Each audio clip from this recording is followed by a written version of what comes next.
ओम नमो भगवते वासुदेवाय। ओम नमो भगवते वासुदेवाय। ओम नमो भगवते वासुदेवाय। ओम नमो भगवते वासुदेवाय। ओम नमो भगवते वासुदेवाय। ओम नमो भगवते वासुदेवाय। ओम नमो भगवते वासुदेवाय। नारायणं नमस्कृत्यं नरं चैवं नरोत्तमं देवीं सरस्वतीं व्यासं ततो जयमुदीरयेत्। नष्टप्रायस्वभद्रेषु नित्यं भागवत सेवया भगवतीरुत्तमश्लोके भक्तिः भवति नैष्ठकी। ॐ जन्मान्दस्य त्वन्वयादितरतः चार्थे स्वभिज्ञः स्वराट् तेने ब्रह्मद्यादिकवये मुह्यन्ति यत् सूर्यः तेजो वारिमृदां यथा विनिमयो यत्र तिसर्गो अमृषां धाम्ना सदा निरस्तकोकं सत्यं परमं धीमहि धर्मः प्रोजितकैतवोऽत्र परमो निर्मत्सराणां सतां वेद्यं मातृवस्तु शिवदं तापत्रयोन्मूलनम् श्रीमद्भागवत महामुनिकृते किं वा परमेश्वरः सद्यो हृदयवृधत्तकृतिभिः शुश्रूभिः तत्क्षणात् निगमकल्पतरोर्गलितं फलं सुखमुखादद्रवितसंयुतं पिबत भागवतं रसमालयं मुहुरहो रसिका भुवि भावुका। अहं सर्वस्य प्रभवो मत्तः सर्वं प्रवर्तते इति मत्वा भजन्ते मां बुधा भावा समन्विता मच्चित्ता मद्गतप्राणा बोधयन्तः परस्परं कथयस्य मां नित्यं तुष्यन्ति च रमन्ति च तेषां सततयुक्तानां भजतां प्रीतिपूर्वकं ददामि बुद्धियोगन्तं येन मापुयान्ति ते तेषामेवानुकम्पार्थम् अहम् अज्ञानजं तमः नास्यात्मभावस्थो ज्ञानदीपेन भास्वता अहमेवासमेवाग्रे न अन्यत् सत् असत्परं पश्चादहं ते तस्य व्यवशिष्येत् स्वस्म्यहं द्वितीयर्थं यत् प्रतीयेत न प्रतीयेत चात्मनि तद्विद्यादात्मनो मायां यथा भासो यथा तमः यथा महान्ति भूतानि भूतेषु चावचष्वनु प्रविष्ठानि अन्यप्रविष्ठानि तथा तेषु तेष्वहम् एतावदेव जिज्ञासं तत्त्वजिज्ञासुनात्मना अन्नव्यतिरेकाभ्यां यत्सा सर्वत्र सर्वदा। हरे कृष्ण कृष्ण कृष्ण हरे हरे हरे राम राम राम हरे हरे हरे कृष्ण कृष्ण कृष्ण हरे हरे हरे राम राम राम हरे हरे। बोले ग्रंथराज श्रीमद् भागवतम की जय।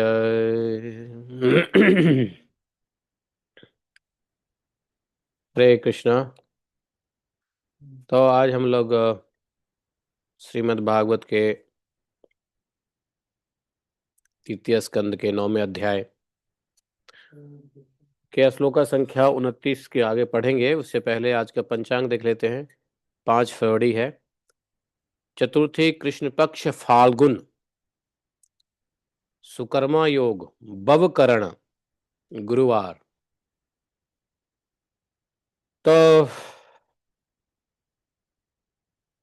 चतुर्थी कृष्ण पक्ष फाल्गुन, वैसे साउथ इंडिया के लिए माघ ही चल रहा है। नॉर्थ वालों के लिए फागुन है। शिशिर ऋतु है, उत्तरायण अयन है, संवत्सर विश्वासु सिद्धार्थी संवत्सर उत्तर में चल रहा है। विक्रम संवत अभी बदला नहीं है, विक्रम संवत अब बदलने वाला है नए साल में, प्रथम चैत्र में। हाँ, शक संवत भी वही चल रहा है। तो आज दिन गुरुवार है। गुरुवार है आज? बुधवार नहीं, गुरुवार। गुरुवार है, कल बुधवार था। तो हम लोग भागवतम में कहाँ पढ़ते हैं, ब्रह्मा जी ने स्तुति किया, स्तुति करके फिर भगवान ने ब्रह्मा जी को जो कहा स्तुति के बाद, वो सुनने जैसा है। आज यही श्रवण करेंगे और 10वें अध्याय में भी प्रवेश आज ही कर जाएंगे। तो भगवान ने कहा, मा वेद गर्भ गाहतिन्द्री सर्ग उद्यम मावह तन्मया अपादितं ह्यग्रे यन्मां प्रार्थयते भवान् भूयस्तं तप आतिष्ठ विद्यां चैव मदाश्रयम् ताभ्याम् अन्तर्हृदि ब्रह्मन् लोकेन्द्रक्ष्य पश्य यक्ष्य पावृत्तान् तत आत्मनि लोके च भक्ति युक्त समाहितः दृष्टासि माम ततम ब्रह्ममयि लोकांस्त्वात्मनः यदा तु सर्वभाभूतेषु दारुष्वग्निम् एव स्थितं प्रतीचक्षेत मां लोको जह्यात् हरेव कं कश्मलम् यदा रहितम् आत्मानं भूतेन्द्रियगुणाश्रयैः स्वरूपेण मयोपेतं पश्यन् स्वराज्यं रक्षति। ॐ अज्ञानतिमिरान्धस्य ज्ञानाञ्जनशलाकया चक्षुरुन्मीलितं येन तस्मै श्रीगुरवे नमः।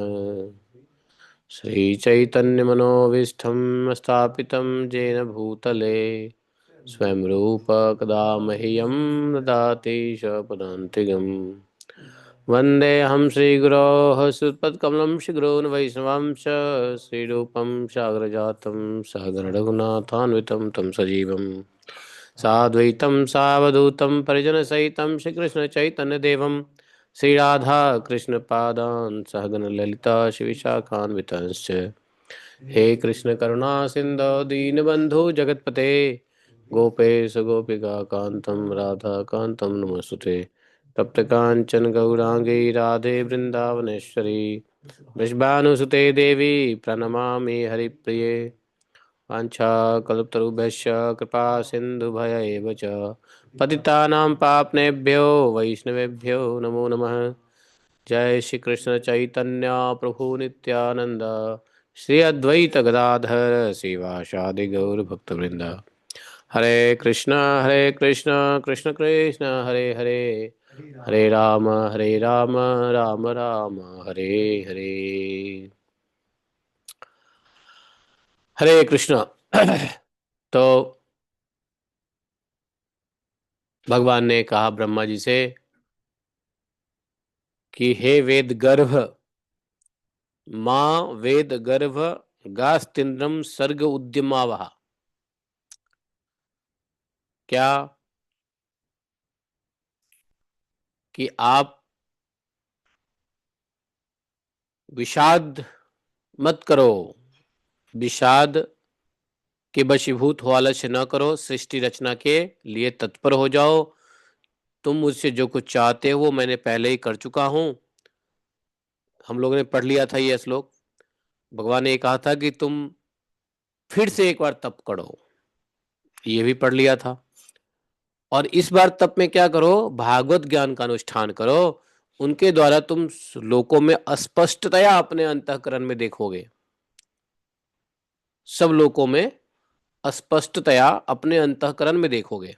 अब यहाँ पे कल हमने थोड़ा इस बात को समझा था, लेकिन आज और समझ लेते हैं कि भागवत ज्ञान यज्ञ से क्या सिर्फ ब्रह्मा जी को ही अंतःकरण में सभी लोग स्पष्टतया दिखेगा?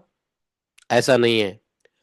भागवत ज्ञान यज्ञ से कोई भी व्यक्ति अपने हृदय में, अंतःकरण में सभी लोगों को स्पष्टतया देख सकता है। कोई भी, ब्रह्मा जी तो देखेंगे ही, लेकिन कोई भी कर सकता है ऐसा, कोई भी देख सकता है, क्योंकि भागवत के ज्ञान यज्ञ में पूरे सृष्टि का निर्माण, पूरा सृष्टि की व्याप्ति, विराट पुरुष का वर्णन, और मूल प्रकृति से लेकर के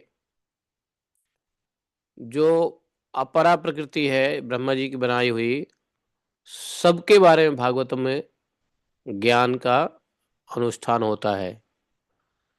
लेकिन ब्रह्मा जी की बुद्धि एक साधारण जीव से बहुत अधिक है।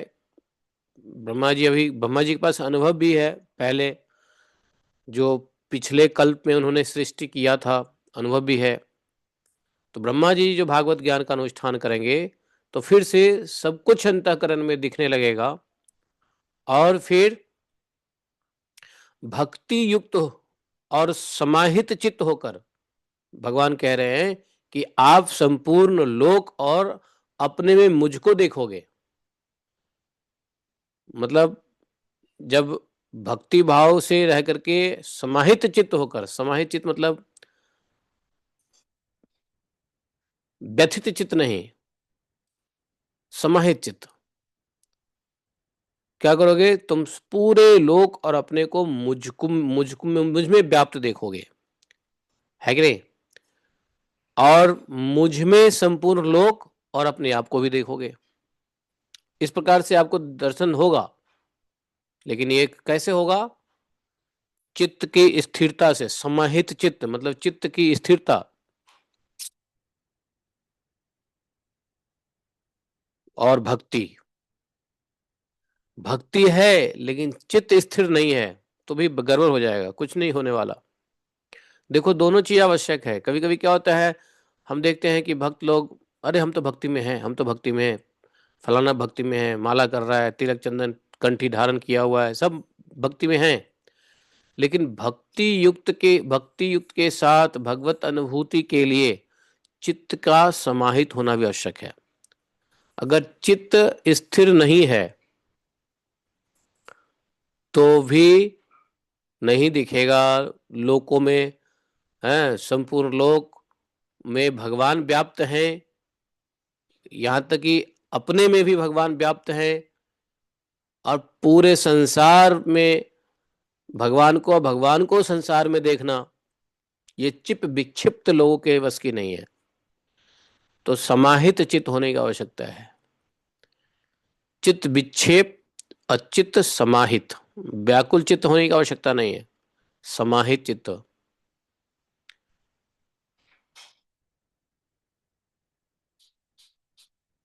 और तब भक्ति युक्त होकर के करना पड़ेगा, और फिर भागवत ज्ञान यज्ञ का तप करना पड़ेगा। तो भगवान ने कहा कि तुम भागवत ज्ञान यज्ञ करो, दोबारा से करो, लेकिन अब जो करना है वो भागवत ज्ञान यज्ञ करना है। फिर भगवान ने कहा कि यदा तु सर्वभूतेषु, जिस समय जब जीव, यदा तू सर्वभूतेषु दारुष अग्निमिव स्थितम, दारु मतलब लकड़ी कहते हैं। तो बोले कि जब मनुष्य, जैसे लकड़ी है, लकड़ी में आग छुपा होता है कि नहीं होता है? अगर आग छुपा नहीं होता तो लकड़ी जलती कैसे फिर? तो अग्नि छुपी हुई होती है सुषुप्ति अवस्था में। बोले कि ठीक वैसे ही जब तक कोई मनुष्य यह नहीं देख लेता कि मैं ही सभी जीवों में स्थित हूं, जैसे अग्नि लकड़ी में स्थित होता है, वैसे ही मैं भी सभी जीवों में वैसे ही स्थित हूं। जैसे लकड़ी को छूते हैं तो लकड़ी से क्या हमको जलन होती है? नहीं होती है। क्या लकड़ी हमको धा देता है? नहीं देता है। लकड़ी को छूने से हमको हमारी त्वचा, हाथ जलते हैं? नहीं जलते हैं। लेकिन अग्नि है। उसी प्रकार से इस संसार में सभी जीवों में मैं हूं, सभी भूतों में मैं हूं। तो हूं तो दिखते क्यों नहीं हो? तो वैसे ही नहीं दिखते हैं जैसे लकड़ी में नहीं दिखता है अग्नि। हमारे आसपास में बहुत सारे जीव हैं, लेकिन उस जीव के अंदर में भगवान की अनुभूति हमको नहीं हो रही है। ठीक वैसे ही नहीं होती है जैसे लकड़ी में अग्नि की अनुभूति नहीं होती है। लेकिन जैसे लकड़ी को जलता है तो अनुभूति होती है, तो वैसे ही जीव जब तप करता है, तप की अग्नि से उसका सब कुछ बदल जाता है, चित्त बदल जाता है, मन बदल जाता है, शरीर, लुक, आउटलुक, बोली, बच्चन, देखने का नजरिया, गंभीरता, सब कुछ आ जाता है। तब क्या होता है? भगवतीय गुण उत्पन्न होने लग जाता है। क्या होता है? भगवतीय गुण उत्पन्न होता है। कब? तप से। तो अग्नि जब जलते हैं तो अग्नि का प्रकट होता है, वैसे तप से भगवतीय गुण का पहले प्रकट होता है। और जब भगवतीय गुण प्रकट हो गया तो फिर देखो, मनुष्य में भी लोग भगवान का दर्शन करते हैं, भगवान की तरह पूजा होता है, भगवान की तरह सब कुछ, इज्जत बात, दान दक्षिणा, है, आदर सत्कार भाव पूजा, सब कुछ भगवान की तरह होता है, नहीं होता है? हम्म। हम गुरु को पूजा करते हैं, हम श्रेष्ठ लोगों की सम्मान करते हैं। क्यों? क्योंकि भगवतीय गुण देखा जाता है। तो भगवतीय गुण से निखर के आ जाता है कि नहीं, अब लगता है इनके अंदर वो परमात्मा दिख रहा है, जागृत है। तो वो व्यवहार से पता चलता है। फिर जैसे लकड़ी के व्यवहार से पता चलता है कि अब लकड़ी जल रही है तो अग्नि दिख रहा है, लेकिन नहीं जल रही है तो अग्नि है। वैसे ही कोई व्यक्ति, कोई भी जीव तप के बिना उसमें भगवान है, दिख नहीं रहे हैं, अनुभूति नहीं हो रही है, यज्ञ जप तप के बिना। लेकिन अनुभूति नहीं होते हुए भी भगवान कह रहे हैं कि समझो कि सब में मैं ही हूं। अनुभूति नहीं हो रही तो क्या, किसी को तुम लात मारोगे? और किसी की बात अच्छी लग रही है तो पूजा करोगे, किसी की बात अच्छी नहीं लगी तो लात मारोगे? नहीं, किसी भी जीव को लात नहीं मारना। किसी जीव को क्या करना है? भगवान हमें देखो।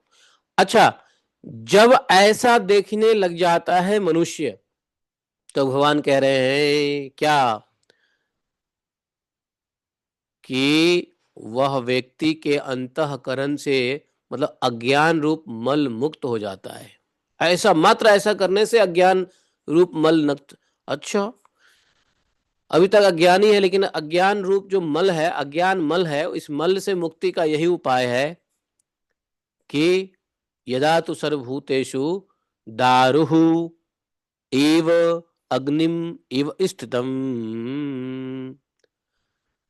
तो बस अज्ञान रूप मल जो है मुक्त तभी हो जाता है जब सभी जीवों में मुझको देखता है, जैसे लकड़ी में आग। अनुभूति हो या ना हो, हमें देखना है कि सब में भगवान ही है। और जब सब में भगवान दिखने लग जाता है तो क्या होता है?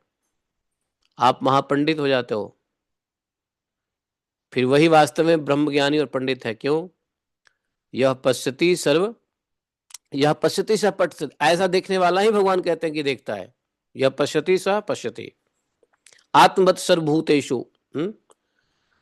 यह पश्यति स पश्यति, यह पश्यति स पश्यति, या यह पश्यति स पंडितः, ऐसा भी कहते हैं, चाणक्य कहते हैं। तो बहुत बड़ा है। तो सभी में जो है ये देखना है। जब वह अपने को, अब भगवान कह रहे हैं जदा रहित आत्मान भूत इंद्रिय गुणाश्चरयी, जब वह अपने को भूत इंद्रिय गुण और अंतःकरण से रहित, जब वह अपने को, ये तीन चार चीज हैं। क्या है? भूत। अब भूत के अंदर क्या है? इंद्रिय, इंद्रिय के साथ गुण और अंतःकरण से रहित, और स्वरूप से मुझसे अभिन्न देखता है, स्वरूपतः, तब वह मोक्ष को पद को प्राप्त कर लेता है। तो मोक्ष पद कब जीव प्राप्त करता है? जब अपना भूत इंद्रिय गुण और अंतःकरण से रहित होकर के अपने को भगवत स्वरूपतः ही देखता है। अपने को और भगवान में अंतर नहीं उसको दिखाई देती है, स्वरूपतः मुझ में, मुझसे अभिन्न देखता है। कभी भी अपने से अभिन्न नहीं देखने का मतलब ये नहीं है कि हम भगवान हैं, ऐसा कहना गलत है। नहीं, मैं तो अपने को भगवान से अलग देखता ही नहीं, तो भगवान भगवान है तो मैं भी भगवान हूं, ये नहीं। अलग देखने का मतलब क्या है, जैसे जैसे नाते रिश्तेदारी होती है ना, तो एक फैमिली के अंदर का आदमी अपने घर से अपने को अलग नहीं देखता है, अपने परिवार से अलग नहीं देखता है। इसका मतलब थोड़ी थोड़ी ना है कि वो परिवार का मुखिया हो गया। इसका मतलब थोड़ी ना है ना, कोई बच्चा अपने परिवार से अपने आप को अलग नहीं देखता है। अरे मैं कमाऊंगा तो परिवार को ही कमाऊंगा, मैं खाऊंगा तो परिवार से खा रहा हूँ, मतलब अपने आप को एक परिवार से अलग नहीं देखता है ना। तो इसका मतलब ये नहीं है कि वो परिवार का मुखिया बन गया है। तो अलग नहीं देखने का मतलब यह है, स्वरूपता मुझसे भिन्न नहीं देखने का मतलब यह है कि वह यह देखता है कि मैं भगवत तत्व का ही अंश हूं, मैं भगवान से अलग नहीं हूं, मैं अभिन्न हूं ही नहीं, है कि नहीं। तब जाकर के वो मोक्ष पद प्राप्त कर लेते हैं, क्योंकि जैसे ही वो अपने आप को भगवान से अभिन्न देखता है,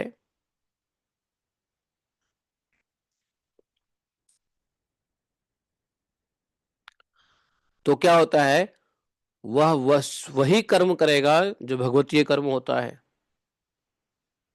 ना। जैसे हम किसी परिवार से अपने को अभिन्न नहीं देखते हैं, तो परिवार वाले जो करते हैं वही हम करेंगे, ऐसा होता है ना। परिवार वाले जो करेंगे वही हम करेंगे। अब परिवार वाला करेगा कुछ और, हम करेंगे कुछ और, तो कैसे आप अभिन्न अपने आप को कहोगे परिवार से, तो आप अलग हो गए। आप परिवार के साथ कहाँ हो। परिवार का मतलब है कि परिवार जो करे वही आप करो, परिवार जो कहे वही आप करो, परिवार का जो वैल्यू है वही आप फॉलो करो। तो भगवान से अभिन्न जब देखता है व्यक्ति, तो भगवत गुण को फॉलो करता है, भगवत आदेश को फॉलो करता है, भगवान की इच्छा को फॉलो करता है, भगवान जो कहते हैं उसको पालन करने की कोशिश होता है। तब समझ में आता है ना कि हाँ हम अभिन्न है कि नहीं। इसलिए अच्छा, भगवान के कहने का एक और तात्पर्य यहाँ पे निकाल सकते हैं कि मनुष्य क्यों अपने आप को भगवान से अभिन्न देखता है। कारण क्या है, भगवान से अलग अपने आप को क्यों देखता है। तो उसका कारण है, वह भूत में, इंद्रिय में, गुण में फंसा रहता है। भूत मतलब अपना शरीर, और अपने इस शरीर से निकलने वाली वस्तु, इस शरीर और इस शरीर के संबंधी वस्तु, वो भूत है। तो भूत मतलब सिर्फ अपना ही शरीर नहीं हुआ, बट इस शरीर से संबंधित जो कुछ भी चीजें हैं वो भूत में आता है। तो अपने को भूत में देखता है, और इंद्रिय को देखता है। इंद्रिय की मांग, पूर्ति, डिमांड एंड सप्लाई ऑफ इंद्रिय, जो इंद्रियों का मांग और पूर्ति है ना, मांग, इंद्रिय मांगेगा आप पूर्ति करोगे। फिर इंद्रिय थोड़ा पूर्ति करेगा, क्या, सुख। तो इंद्रिय कुछ मांगता है, मिठाई चाहिए, तो आपने मिठाई दे दिया, इंद्रिय तृप्त हो गया, आपको बदले में इंद्रिय क्या दिया, सुख, आनंद। और आनंद के बदले फिर इंद्रिय कहेगा अब इस बार रसमलाई दो। और फिर आपने क्या किया, पूर्ति कर दी रसमलाई की, इंद्रिय तृप्त हो गया और आपको सुख दे दिया, आप बहुत मजे में हो। अब इंद्रिय कहेगा नहीं, मुझे तो भैया रसमलाई से ऊपर क्या चीज होती है वो दो, है, राजभोग दो। अब राजभोग की पूर्ति कर दिया, तो बदले में इंद्रियां क्या दिया। तो इंद्रियों से हमारा एक्सचेंज होता रहता है, demand and supply, demand and supply. अब बदले में थोड़ा आनंद मिलता है, उसी आनंद के चक्कर में हम इंद्रियों के आपूर्ति और मांग के चक्कर में फंसे रहते हैं, डिमांड सप्लाई में फंसे रहते हैं। और ये डिमांड सप्लाई की वजह से भगवान तो कह रहे हैं भैया इधर लो, इधर आनंद करो, इंद्रिय कह रहा नहीं, इधर आनंद नहीं है, आनंद उधर है, रसूले में आनंद उधर है। तो हम किसको मान लेते हैं, भगवान को हम नहीं मानते हैं, क्योंकि भगवान, जब हम भगवान को नहीं मानते हैं तो फिर इंद्रियों को फॉलो करते हैं। जब इंद्रियों को फॉलो करते हैं तो भगवान को किधर फॉलो करोगे। फॉलो का मतलब अभिन्न तो ये हुआ ना कि हम भगवान के अंश हैं, हम भगवान के हैं। तो तब सिद्ध होगा ना कि भाई जब भगवान की बात मानो, तो हम तो इंद्रियों की मांग में फंसे पड़े हैं। इसलिए इंद्रियों को का क्या करना है, बताया है कि योग के मार्ग में इंद्रियों का क्या करना पड़ता है? दमन। इंद्रियों का दमन करना पड़ता है। इंद्रिय मांग रहा है, बोलो नहीं चाहिए, अभी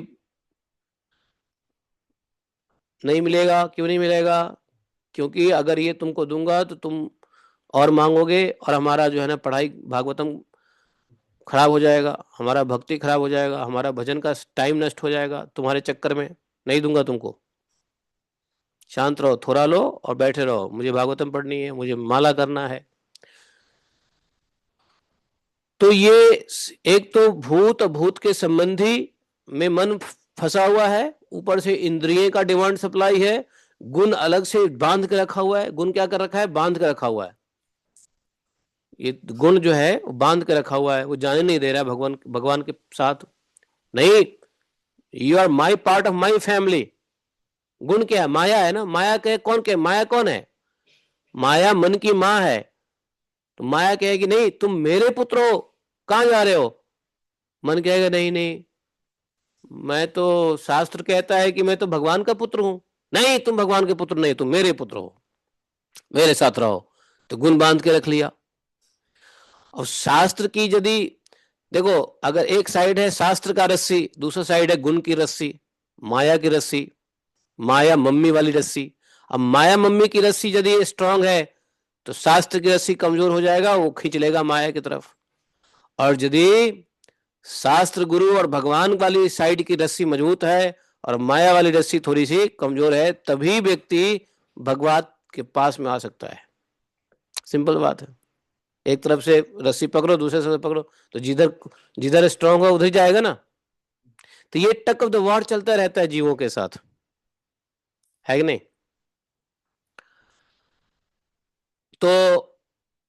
तो फिर जब गुण और अंतःकरण, अंतःकरण भी अशुद्ध रहता है, भूत इंद्रिय और गुण के साथ अंतःकरण अशुद्ध रहता है। इसकी वजह से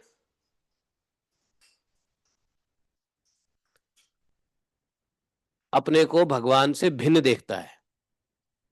तो जीव को क्या देखना है? भगवान से भिन्न देखना है, भगवान से अभिन्न देखना है। क्या देखना है? अभिन्न या भिन्न? भिन्न मतलब अलग, अभिन्न मतलब एक, अभिन्न देखना है। तो हम क्यों नहीं देख पाते अभिन्न? तो अभिन्न जब देखेंगे तो करना क्या होगा? भाई मान लो कि मैं XYZ फैमिली का एक मेंबर हूं, तो मैं उस फैमिली की बात मानूंगा, और नहीं मानूंगा तो मैं नहीं हूं। इसी प्रकार से भगवान की बात माननी पड़ती है, भगवान की प्रसन्नता के लिए कार्य करना पड़ता है, भगवान के आदेश को पालन करना पड़ता है।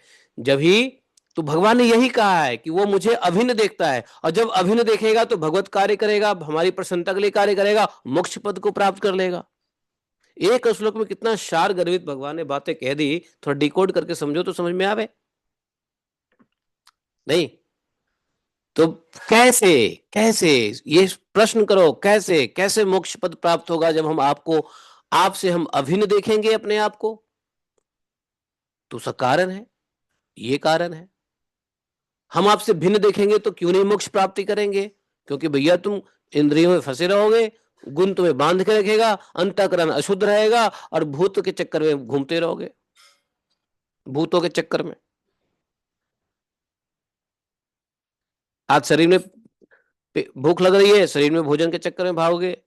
गाड़ी में पेट्रोल नहीं है तो पेट्रोल के चक्कर में भागोगे। या फिर हमारे शरीर के अलावा जितने भी नाते रिश्तेदारी है उसकी भरण पोषण करने के लिए भागोगे। सभी भूत नाते रिश्तेदारी को खुश करने के चक्कर में भागोगे। नहीं, अब उस चक्कर में भागोगे तो तुम्हारे पास समय किधर है भगवान के हैं? प्रसन्न करने का? मोक्ष पद कहां से मिलेगा? तो इसलिए भगवान ने कह दिया बड़े संक्षेप में, यदा रहितम आत्मानम भूतेन्द्रिय गुणाशय स्वरूपेण मयोपेतम पश्यन् स्वराज्य मिक्षति। भागवतम में यही बात तो समझ में आ जाए ना, तो आदमी सारा संसार बंधन काट के बैठ जाए एक जगह। जब तक तो ये सब नहीं समझ में आएगा तभी संसार बंधन में आदमी पड़ा रहेगा, है कि नहीं? तो और कुछ लोगों को तो संसार बंधन किसी मजबूरी में छूट जाता है, तो उनको खुश होना चाहिए, बल्कि इन ज्ञानों से भगवान की भक्ति में तो सीरियसली लग जाना चाहिए। लेकिन वो रोते रहते हैं, हाय हाय मेरा संसार छूट गया, मेरा ये हो गया, मेरा वो हो गया। अरे छूट गया तो बड़ी कृपा हुई। जो संसार छोड़ने से, बड़े बड़े साधु संत, बड़े बड़े तपस्वी लोग संसार की माया नहीं छोड़ पाते हैं, वो तुमको छूट गया आराम से भगवान की कृपा से। हम्म। तो खुशी मनाओ। धन लुट गया, संसार आग, घर में आग लग गया, पत्नी मर गई, बच्चे निकल गए, तो ठीक है, बढ़िया है। अरे यही सब से छोड़ने के लिए आदमी योग करता है। और जो बिना योग के तुमको छूट गया संसार, तो खुशी मनाओ ना। तो खुशी मनाओ तो क्या, बस भागवतम के साथ रहो, भगवान के नाम जप के साथ रहो, अब भगवान की प्रसन्नता में लग जाओ। भगवान से प्रार्थना करो, हे भगवान संसार एक दिन छूटना ही था, आपने अभी छुड़ा दिया। यह धन नाश होना ही था, धन व्यय होना था, आपने अभी नाश कर दिया, अच्छी बात है। जो घर को कभी खत्म होना था, आपने आग लगा दिया, अच्छी बात है। जो नाते रिश्तेदारी मृत्यु के साथ मरना ही था, वो आपने पहले ही हमें तोड़वा दिया, बहुत अच्छी बात है, थैंक यू वेरी मच। मैं तो आपका हूं, मैं तो आपके परिवार का सदस्य हूं।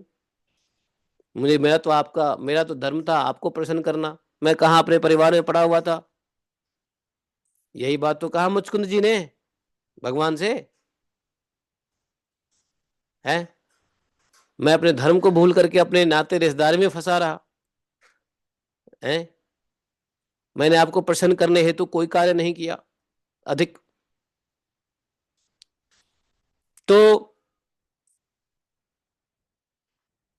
इस प्रकार से मोक्ष पद प्राप्त कर लेता है, समझे। बोले ब्रह्मा जी, नाना कर्म वितानेन प्रजावन्नी शिक्षतः। बहुत प्रकार के कर्म, नाना प्रकार के कर्म संस्कारों के अनुसार, नाना कर्म, अनेक प्रकार के कर्म संस्कारों के अनुसार अनेक प्रकार की जीव सृष्टि की रचना की इच्छा होने पर भी तुम्हारा चित्त मोहित नहीं होता। यह मेरे कृपा का फल समझो। बोले कि अच्छा, एसोसिएशन इंपैक्ट करता है, व्यक्ति का जो संगत है ना, वो मायने रखता है। अब ब्रह्मा जी तो जीवों के कर्म संस्कारों के साथ ही खेल रहे होते हैं। अब ब्रह्मा जी सृष्टि रचेंगे तो नित्य नित्य ब्रह्मा जी सृष्टि रचते रहते हैं। ब्रह्मा जी को फुर्सत नहीं है, क्योंकि प्रलय नित्य प्रलय भी होता है। तो नित्य प्रलय में क्या होता है, डेली डेली ब्रह्मा जी को बनाते रहना पड़ता है। जीव मरते हैं, जीवों का संहार होता है, भूतेश्वर भगवान जीव को संहार करते हैं, और ब्रह्मा जी जीव का निर्माण करते रहते हैं, नित्य नित्य डेली। और डेली ऐसा करते रहने पर भी वो नाना प्रकार के कर्म संस्कारों से जुड़े रहते हैं ब्रह्मा जी। जैसे डेली के डेली जो है ना, कहेंगे तुमने ये कार्य किया, तुम्हारा ये संस्कार है, तुम ये शरीर लो, तुम्हारा ये संस्कार, तुम ये, हमेशा संस्कार और शरीर की बात करते रहते हैं ब्रह्मा जी को। रोज रोज सृष्टि करनी पड़ती है, उनका ड्यूटी है ब्रह्मा जी का। तो वही बोले ब्रह्मा जी को भगवान कि तुम नाना प्रकार के कर्म संस्कार के अनुसार जीवों की रचना करते हो, लेकिन तुम्हारा तुम्हारा चित्त मोहित नहीं होता, अर्थात तुम उस संस्कार में नहीं फंसते हो। यह मेरी कृपा का फल है ब्रह्मा जी। मत तुम सोचना कि मैं बड़ा ताकतवर ब्रह्मा हूं, जो संस्कारों, जीवों के संस्कार के बीच में रहते हुए भी हमको संस्कार का असर नहीं पड़ रहा है। जैसे कोई चोरी संस्कार वाले व्यक्ति के साथ रहो तो चोरी करेगा व्यक्ति। कोई कोई गलत संस्कार वाले व्यक्ति के साथ रहोगे तो उस संस्कार का असर तो पड़ता है ना, लेकिन ब्रह्मा जी को नहीं पड़ता है। तो भगवान ने कहा ध्यान रखो, ये मेरी कृपा है, कभी घमंड मत कर लेना। ये मेरी कृपा है, मेरी कृपा का फल है, मेरी अतिशय कृपा का फल है। तुम्हारा चित्त उस में समाहित नहीं होता। वैसे ब्रह्मा जी ने इसीलिए तो सृष्टि के निर्माण से पहले भगवान से वरदान लेने के लिए पहुंच गए गोलोक धाम। कहाँ पर? हाँ, पहले गोलोक धाम से पहले कहाँ गए? वैकुंठ। और वैकुंठ से नारायण ले गए गोलोक धाम। तो वो बात आएगी बाद में, लेकिन हम लोग जानते हैं ब्रह्मा जी ने इस बात का वरदान किससे लिया हुआ है? भगवान कृष्ण से लिया हुआ है कि ठीक है, तुमको अभिमान नहीं होगा सृष्टि रचना में, और तुम संस्कार भी तुमको नहीं पड़ेगा। जबकि ब्रह्मा जी रजोगुण में रहते हैं। रजोगुण पापी गुण है, मालूम है? रजोगुण पापी गुण है, सारा पाप का कार्य रजोगुण कराता है। ये भगवान भी बोलेंगे, सुनो, शायद अगले श्लोक में आएगा। क्या है अगला श्लोक देखो, हाँ 35 श्लोक देखो। ऋषि माध्यम न बदनाति पापियास्त्वाम रजोगुण। देखो अगले श्लोक में भगवान ने कह दिया कि ब्रह्मा जी, तुम सबसे पहले मंत्र दृष्टा हो। जी, सो तो है। और प्रजा उत्पन्न करते समय भी तुम्हारा मन मुझ में लगा रहता है। और जब तुम्हारा मन मुझ में लगा रहता है, इसी वजह से तुम काम तो करते हो रजोगुण का, पापमय रजोगुण। वो तुम्हारा जो पापमय रजोगुण कर्म है वो तुमको नहीं बांध पाता है। कारण क्या है ब्रह्मा जी? क्योंकि तुम्हारा मन मुझ में लगा रहता है। तो ब्रह्मा जी रजोगुण का कार्य में फंसे हुए हैं, रजोगुण के कार्य करते रहते हैं, लेकिन फिर भी ब्रह्मा जी नहीं फंसते हैं, रजोगुण नहीं बांध पाती है। तो उसका कारण क्या है? कह रहे हैं कि तुम्हारा मन मुझ में लगा रहता है। यत मनोमयी निर्बद्धम प्रजा संसितो अपीते, कि प्रजा संसृजतो अपीते, प्रजा की सृष्टि करते समय भी तुम्हारा मन मुझ में रहता है। इसलिए कोई भी काम अपने कर्मों की वजह से हो रहा हो, कोई भी काम अपने गुण की वजह से हो रहा हो, तो मनुष्य को भी, हम लोगों को भी क्या करना चाहिए कि मन भगवान में ही लगाए रखो और कर्म करते रहो। कर्म तो गुणों के प्रभाव से होता है, तो कर्म करते रहो, लेकिन मन भगवान में होना चाहिए। Action in Krishna consciousness, that is what Prabhupada said. Do whatever you want to do, but then you should be in Krishna consciousness. अब क्या होगा? जब मन भगवान में रहेगा तो गुण भी, अर्थात माया भी डर जाती है। माया भी कभी कभी सोचेगी, अरे इसका मन तो भगवान में है, लेकिन इसके कर्म गलत हैं, नहीं नहीं इसको डिलीट करो। तो माया भी कभी कभी डिलीट कर देती है। या अगर करवाएगी भी वो गलत काम, तो हल्के फुल्के में करवा के, टच वच करके, जस्ट डॉट डॉट डॉट खाना पूर्ति करके, बड़ा सा गलत काम छोटे से अस्तर में ही वो निपटा देगी। क्योंकि कर्म तो करना पड़ेगा, कर्म के फल तो भोगने ही पड़ेंगे। अकल कर्म के फल भोगने के लिए भी कर्म करना पड़ेगा है। और कर्म के फल भोगने के लिए जो कर्म करोगे तो फिर कर्म का बंधन लगेगा। ये तो रैट रेस है, घूम रहा है घूम रहा है घूम रहा है, कभी एंड ही नहीं है। स्विच ऑफ बटन दिख ही नहीं रहा है, किधर है स्विच ऑफ बटन कि इस साइकिल को रोक दे। तो कर्म के संस्कार की वजह से कर्म कर रहे हैं, और उस कर्म को करने के लिए फिर कर्म कर रहे हैं, और उस कर्म के बाद जो कर्म संस्कार बनेगा दोबारा से, फिर उसके लिए कर्म करेंगे। तो ये तो चलता रहेगा, उसमें कोई बटन है ही नहीं स्विच ऑफ करने का। तो स्विच ऑफ करने का बटन है, क्या है? मन को भगवान में लगा दो, चित्त को भगवान में लगा दो, बस। जैसे ही कोई कृष्णा कॉन्शियस में आएगा, भगवत चिंतन में आएगा, भगवत बुद्धि में आएगा, चित्त भगवान में लग जाएगा, मन भगवान में लगा के रखेगा, तो चाहे तमोगुण में हो, चाहे रजोगुण में हो, चाहे सतोगुण में हो, कोई भी गुण उसको नहीं बांधेगा। जैसे ब्रह्मा जी को नहीं बांधता। कितनी अच्छी बात भगवान स्वयं। अच्छा, ये बात सब कोई साधारण आदमी नहीं कह रहा है, देवता नहीं कह रहे हैं, भगवान स्वयं कह रहे हैं कि प्रजा उत्पन्न करते समय तुम्हारा जो मन मुझ में लगा रहता है, इसी वजह से तुम पापमयी रजोगुण तुमको बांध नहीं पाती। रजोगुण को पापमयी बताया, रजोगुण पापमयी है, तो हाँ, रजोगुण की वजह से तो पाप होता है। क्योंकि पाप का कारण क्या है? कर्म। तो कर्म कौन कराता है? रजोगुण। तो रजोगुण हो गया ना मेन पापी। भाई कर्म करने से ही तो पाप पुण्य होता है। तो पाप पुण्य कर्म करने से होता है, तो कर्म का करने वाला, करवाने वाला कौन है? तो रजोगुण। रजोगुण में कर्म होता है, इसलिए पाप में सीधा सीधा रजोगुण को बोल दिया। अब बोले नहीं, काम करने से तो पुण्य भी होता है, कर्म करने से तो पुण्य भी होता है, तो ये पापी कैसे हो गया रजोगुण? अरे अगर पुण्य हो गया कर्म करने से, तो भी तो पाप ही है, पुण्य भी पाप है। पाप तो पाप है लेकिन पुण्य भी पाप है। अरे भाई पुण्य कैसे पाप हो गया? तो पुण्य इसलिए पाप हो गया कि पुण्य की वजह से तुम स्वर्गलोक में जाओगे, पता नहीं कितने कल्पों तक स्वर्गलोक में भोग भोगोगे।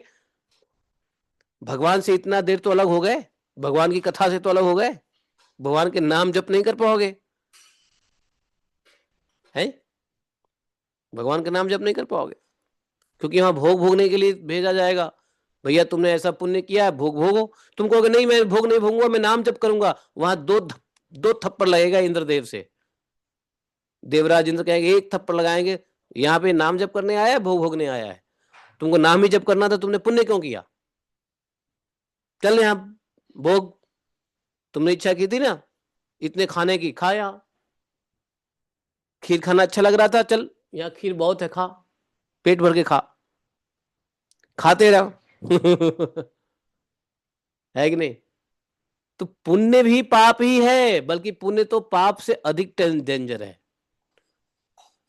पाप की सजा काट के तो आदमी जल्दी निकल के आ जाता है, लेकिन पुण्य भोगने जाता है तो अनंत अनंत काल तक फंसा रहता है स्वर्गलोक में। और स्वर्गलोक से जब गिरता है पुण्य काट के, तो पता है कहाँ जाता है? भारतवर्ष को छोड़ के अन्य अन्य वर्षों में जाता है, वहां पे बचे खुचे पुण्य को भोगता है, फिर आएगा पृथ्वी पे लटक झटक के ले दे के। तो इतने काल के तक के लिए तो क्या हो गया? भगवान से अलग हो गया ना, नाम से अलग हो गया ना, भगवान के भक्त से अलग हो गया ना, भगवान की कथा से अलग हो गया ना, तो पाप नहीं है? भगवान से अलग होना पाप नहीं है? महापाप है। भगवान से विमुख होना महापाप है। तो इसलिए यहाँ पे रजोगुण को पाप में बताया, चाहे रजोगुण के कार्य से पुण्य हो या पाप हो, पाप में ही बताया रजोगुण को। ये बहुत बड़ी बात समझने की है, नहीं समझे? हाँ, पापीयाह त्वाम रजोगुण, यहाँ लिखा हुआ है? न वधनाति पापी या तुम रजोगुणा। तुम रजोगुण में रहते हुए भी तुम बंधे नहीं होते हो। तो क्या करना है? मुझ में मन लगाना है। क्या करना है? मुझे मन लगाना है। यही भगवान ने गीता में कहा, क्या कहा? माम अनुस्मरण। गीता में कल ये बात हुई थी ना, इसलिए भगवान कहते हैं माम अनुस्मरण, मेरा ही स्मरण करो बेटा। मेरे स्मरण करने से ही काम बनने वाला है, नहीं तो फंस जाओगे ले देके। हाँ, नहीं। और प्रभुपाद जी देखो कितने बड़ा फिलॉसफी दिया, तत्व दिया कि भाई एक्शन इन कृष्णा कॉन्शियसनेस, सबको यही सिखाया। और भगवान भी सिखाते हैं, कल भी हम लोगों ने देखा ना भगवान क्या सिखाते हैं। खाते हो यत खादसी, मेरे को याद करके खाओ। क्या करते हो? जो करते हो मेरे को करो। नहीं, माम अनुस्मरन सततम कृत्यंतो माम तत्कुरुष्मदर्पणम, है? नहीं, भगवान ने यही कहा, यत करोषि यत स्नासि यत जुहोषि ददासि यत, हाँ? यत पश्यासि कौन्तेय तत्कुरुष्व मदर्पणम, ऐसा कहा है। तो वहां गीता में भगवान भी वहां पे जोर जोर से चिल्ला के कह रहे हैं, और यहाँ पे ब्रह्मा जी को तो कह ही रहे हैं। तो हम लोग को ब्रह्मा जी एक सब्जेक्ट है, लेकिन शिक्षा हम लोगों की है, हम लोगों के लिए है। ब्रह्मा जी तो एक सब्जेक्ट है यहाँ जिसको भगवान कह रहे हैं, लेकिन हम लोगों के लिए शिक्षा है कि यदि हमको गुणों में नहीं फंसना है तो भगवान की चिंतन करते रहो और कार्य करते रहो। रटेजा राधे राधे करेजा सारे कार्य, है कि नहीं? तो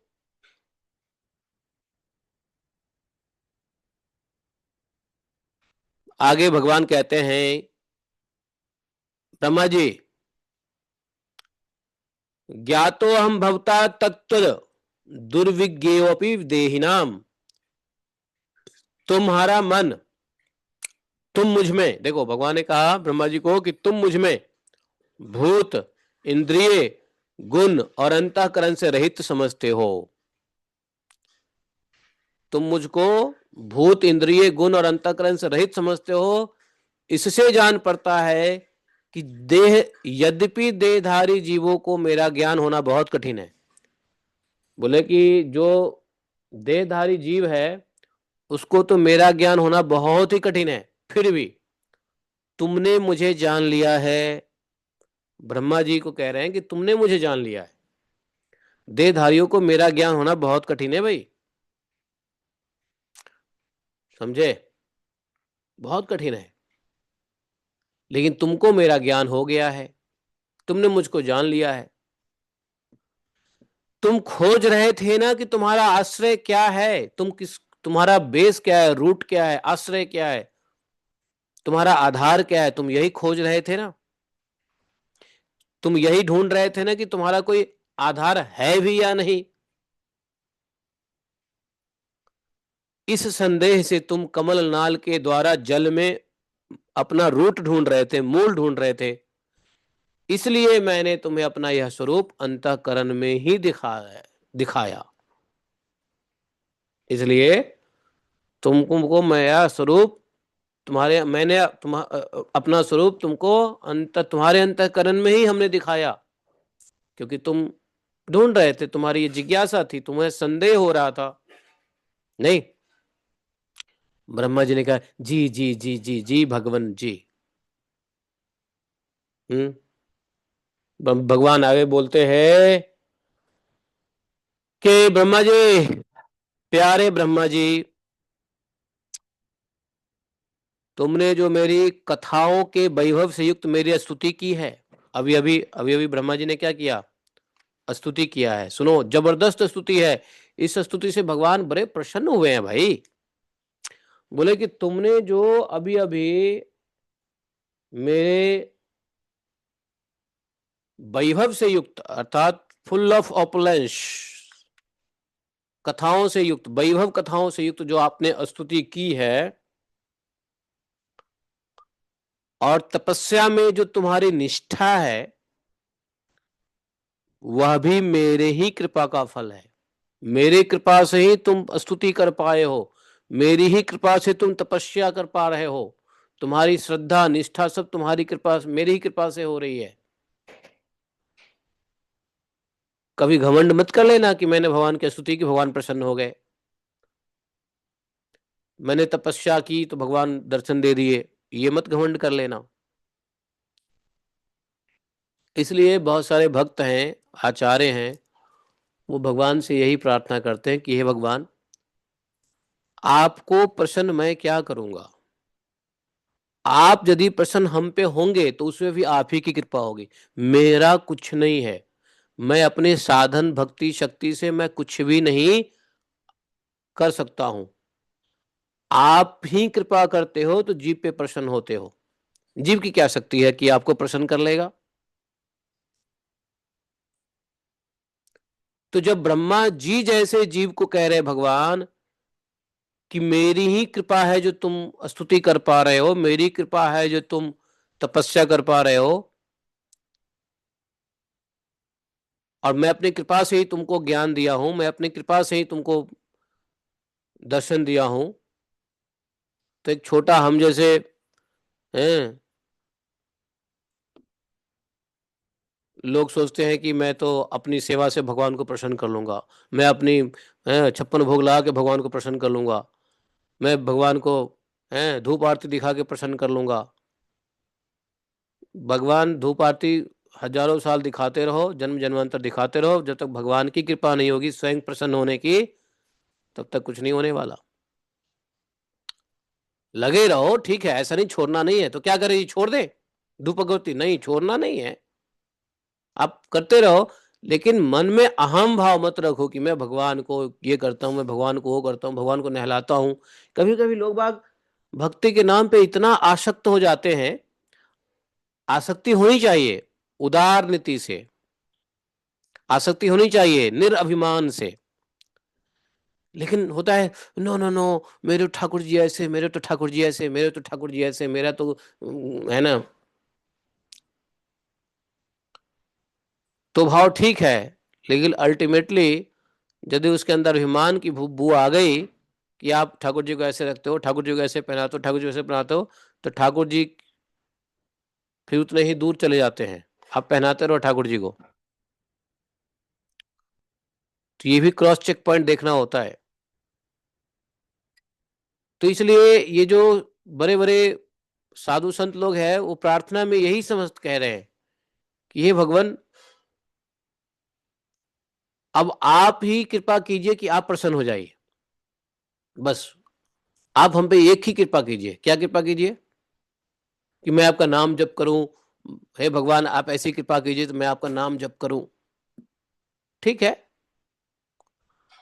बहुत सारे भक्त बहुत सारी प्रकार की कृपा मांगते हैं, लेकिन सबसे बढ़िया कृपा मांगने वाला वो भक्त है जो कहते हैं कि आप कृपा करके हम पे प्रसन्न हो जाइए, बस इतना कृपा कीजिए कि हम पर प्रसन्न हो जाइए। ये सबसे बड़ा प्रेयर है। क्यों? क्योंकि नाम जप करना, ये सब का अल्टीमेट गोल क्या है? भगवान की प्रसन्नता। और भगवान प्रसन्न होते अपने कृपा से, और वही कृपा आपने मांग ली, ले दे के सब काम हो गया ना। है ना, आपने सब कुछ मांग लिया। तो भगवान यही कह रहे हैं कि देखो, तुमने जो मेरी इतनी लंबी चौड़ी जो स्तुति की है, जिसे मेरी इतनी वैभव की बात किया है, और तुम में जो तपस्या की निष्ठा है, वो मेरा ही कृपा है। इसलिए यदि हमको भागवतम सुनने की इच्छा हो रही है, भागवतम पढ़ने की इच्छा हो रही है, तो इसमें घमंड हमको नहीं करना चाहिए कि ओ मैं भागवतम सुनता हूं, I hear Bhagavatam daily, I read Bhagavatam daily. नहीं, इसमें भगवान की कृपा की अनुभूति होनी चाहिए कि भगवान कृपा कर रहे हैं, भगवान कृपा कर रहे हैं, ऐसा अनुकूल बना रहे हैं, ऐसा परिस्थिति को अनुकूल बना रहे हैं कि हम भागवतम सुन पा रहे हैं। हे भगवान, आप कृपा ना करते तो हम कहाँ अनुकूल हो पाते? आपकी माया देवी अगर कृपा ना करे तो कहाँ? आप कृपा करते हो जब तो आपकी माया देवी हमें अनुकूल बना देती है परिस्थिति स्थिति में, ताकि हम भागवतम सुनते हैं, पढ़ते हैं। तो इसीलिए इसी को कहते हैं दैन्यता।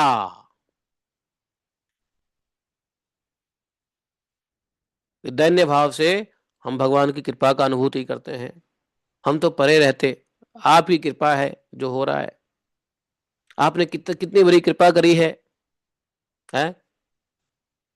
और तुम तो गाय की सेवा किए हो ना। तुम एक बार समझ लो, गौ माता की कृपा हुई है, तुम राधा कुंड पे आए हो। और गंगा जी की कृपा से ज्यादा गौ माता की कृपा, गौ माता से बढ़ के गंगा जी नहीं है। भगवान कृष्ण का प्रिय गंगा है या गाय है? तो गाय की गंगा जी की कृपा ये हुई है कि गंगा जी की कृपा हुई है कि गाय की सेवा करवाई है। और गाय की सेवा की कृपा हुई है कि तुम यहाँ पे राधा कुंड में बैठे हो। और राधा कुंड में बैठ के तुम भागवत कथा श्रवण करने का मौका मिल रहा है ले दे के। तो ये किसी कृपा है? गौ माता की कृपा है।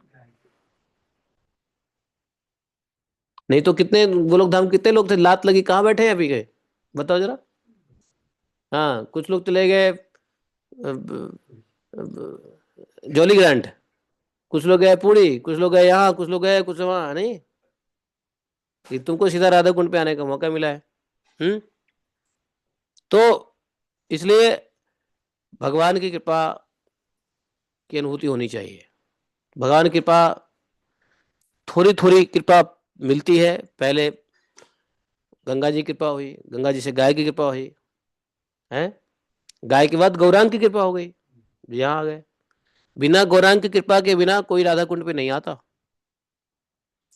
गंगा, गाय, गौरांग। गौरांग कौन है? गुरु। गौरांग एक ही है। तो फिर कृपा होती है गौरांग की तो राधा कुंड पे आ जाता है, व्यक्ति वृंदावन में आता है।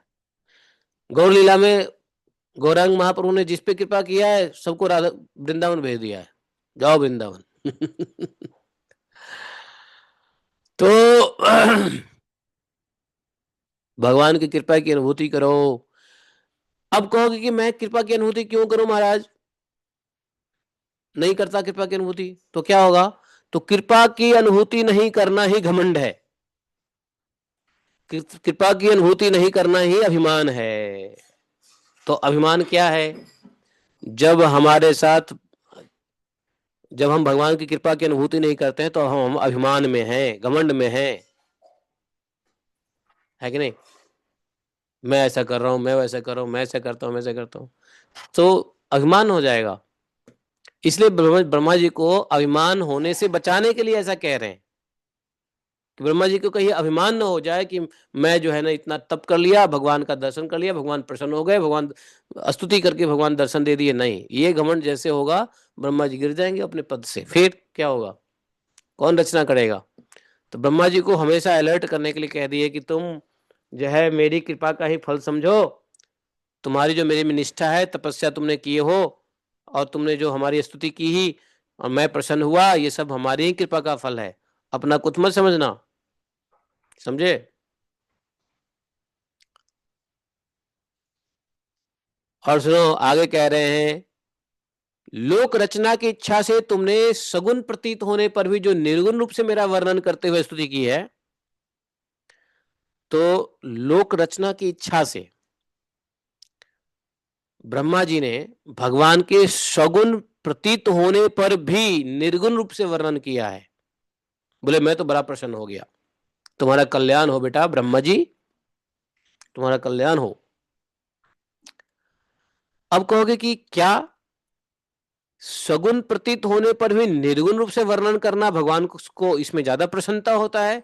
बोले कि हाँ, ये प्रसन्नता होता है भगवान को ज्यादा, कि भगवान सगुण प्रतीत होने पर भी निर्गुण रूप से वर्णन करते हैं। निर्गुण तो प्रतीत भगवान होते ही नहीं है। तो प्रतीत तो सगुण होंगे, लेकिन सगुण से निर्गुण में वर्णन करना यह सिद्ध करता है कि आप समझते हो कि भगवान गुण में नहीं है, भगवान क्या है? गुण से परे हैं। तो आपने, कोई व्यक्ति जो सगुण भगवान में, भगवान जो सगुण दिखते हैं उसमें सगुण बुद्धि करके ही वो प्रार्थना करेगा तो भगवान उसे प्रसन्न नहीं होने वाले। जैसे मान लो भगवान एक एक पत्थर के मूर्ति में है, भगवान का पत्थर का मूर्ति होता है ना। अब पत्थर के मूर्ति में अगर सगुण रूप से ही वर्णन करोगे कि हे भगवान, आप पत्थर में हो, आप देखो कितने मतलब एक पत्थर इतना कठोर है फिर भी आप उसमें बैठे हो, हैं।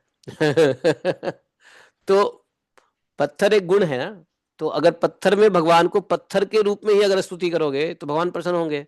नहीं, भगवान पत्थर में है लेकिन पत्थर से भी कई अधिक बाहर भगवान ने ये लीला की, भगवान ने ये लीला की, हे भगवान आपने ये किया है, भगवान आपने वो किया, आपने पत्थर के गुण से भी ऊपर उठ करके आपने भगवान की स्तुति की। तो भगवान दिखते सगुण है लेकिन आपने भगवान को सगुण नहीं मान रहे हो, आप भगवान को जानते हो कि भगवान गुणों से परे हैं, इसलिए आप निर्गुण व्याख्या कर रहे हो। तो भगवान कह रहे ये मुझे ज्यादा प्रसन्नता हुई है तुम्हारी ऐसी वर्णन से, निर्गुण रूप से जो मेरा तुमने वर्णन किया है, स्तुति किया है, मैं बड़ा प्रसन्न हुआ हूं, तुम्हारा कल्याण हो, है कि नहीं? मतलब भगवान पी रहे हैं दूध, लेकिन आप कहो हे भगवान आप तो दूध पीने खाने भूख प्यास से भी परे हो, आपको भूख प्यास जैसी कोई चीज, प्रकृति चीज आपको छू नहीं सकती है, माया आपको छू नहीं सकती है, तो भगवान को इसमें प्रसन्नता होती है। अब दूध पीते हुए दिख रहे हैं, भगवान दूध पी रहे हैं, भगवान ने माखन खाया, भगवान ने चोरी की, भगवान ने ये लीला किया, लेकिन फिर भी सगुन दिख रहा है, लेकिन आप भगवान की स्तुति कर रहे हो निर्गुण में। हे भगवान, आप तो असंग हैं, आप डिटैच हैं, आपको किसी के उसमें क्या लेना देना, आप निसंग हैं, आप निष्पक्ष हैं। भगवान महाभारत में पांडवों को पक्ष ले रहे हैं, लेकिन आप कह रहे हो आप तो निष्पक्ष हैं। इससे भगवान प्रसन्न हो जाते हैं कि मैं, दिख रहा है कि मैं पांडव को पक्ष ले रहा हूं, लेकिन फिर भी भक्त क्या कह रहा है, आप तो निष्पक्ष हैं। ये भाव वास्तव में भगवान को प्रसन्न करता है। तो ये समझ गए, ये बहुत बड़ी बात है। यहां पे भगवान कह रहे हैं कि मैं तुम पे क्यों प्रसन्न हुआ हूं, क्योंकि सगुन दिखते हुए भी तुमने मेरा निर्गुण रूप से वर्णन किया है। समझे?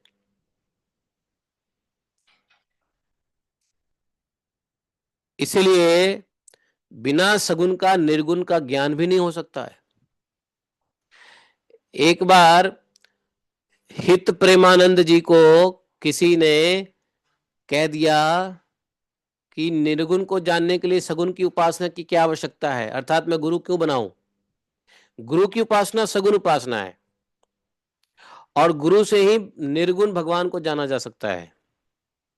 तो किसी ने पूछ दिया कि मैं क्यों करूं, तो प्रेमानंद बाबा तो ऐसे चिल्ला पड़े उसके ऊपर वो यही बात बता रहे थे कि तुम बिना सगुन को निर्गुण कैसे समझ लोगे, सगुन के बिना निर्गुण तक जाओगे कैसे तुम, निर्गुण को पहचान ही नहीं सकते सगुन के बिना, सगुन ही निर्गुण का आधार है। वही यहां कह रहे हैं, ब्रह्म भगवान भगवान भी वही यहां कह रहे हैं कि सगुन दिखेगा, लेकिन निर्गुण रूप से वर्णन करना है। अर्थात निर्गुण को तुम तभी नहीं जान पाओगे जब सगुन को नहीं जाने। भगवान को हृदय में नहीं जान पाओगे जब तक सामने विग्रह नहीं जान पाओगे। सामने विग्रह की पूजा से ही भगवान हृदय में आएंगे। तो विग्रह क्या है, सगुन है, हृदय में आना निर्गुण है ना। भगवान विग्रह में रहे तो क्या है, सगुन है। मिट्टी में होंगे या लोहे के में होंगे या चांदी में होंगे, सोने में होंगे, या मान लो लकड़ी में होंगे। जगन्नाथ जी लकड़ी में होते हैं, दारू विग्रह है भगवान जगन्नाथ जी का। तो वो कौन सा गुण रूप है, तो विग्रह भगवान का सगुण है, लेकिन उसी को आप हृदय में धारण कर लिए तो क्या हो गया, वो निर्गुण है। हृदय में कोई है, तो बिना सगुण को हृदय निर्गुण कैसे जाओगे भाई। बिना गुरु का कैसे, गुरु सगुण उपासना है? गुरु के शरीर में भगवत शरीर का, गुरु के वचन में भगवत वचन का, गुरु के आदेश में भगवत आदेश का जब पालन होता है, तब वह निर्गुण भगवान का ज्ञान होता है। तो ज्ञान होगा तो वर्णन होगा, स्तुति होगी, और तब जाके भगवान प्रसन्न होते हैं। इसलिए ये मत समझो कि भगवान को सिर्फ डीटी में ही पूजा करते रहो तो भगवान मिल जाएंगे। भगवान को डीटी के बाद हृदय में लाना पड़ेगा, हृदय में देखना पड़ेगा। अल्टीमेटली हृदय में देखोगे, और हृदय में देख करके जो वर्णन होगा, भगवान वहां जाके प्रसन्न होंगे। चलो अब ये अपने को हृदय में रखा, गुण में मुझे नहीं रखा हुआ है। गुण एक माध्यम है निर्गुण तक पहुंचने का, बिना गुण का निर्गुण नहीं होया जा सकता कोई भी व्यक्ति। समझे? कुछ लोगों का कहना है कि बिना भोग को भोगे आसक्ति छोड़ना मुश्किल है।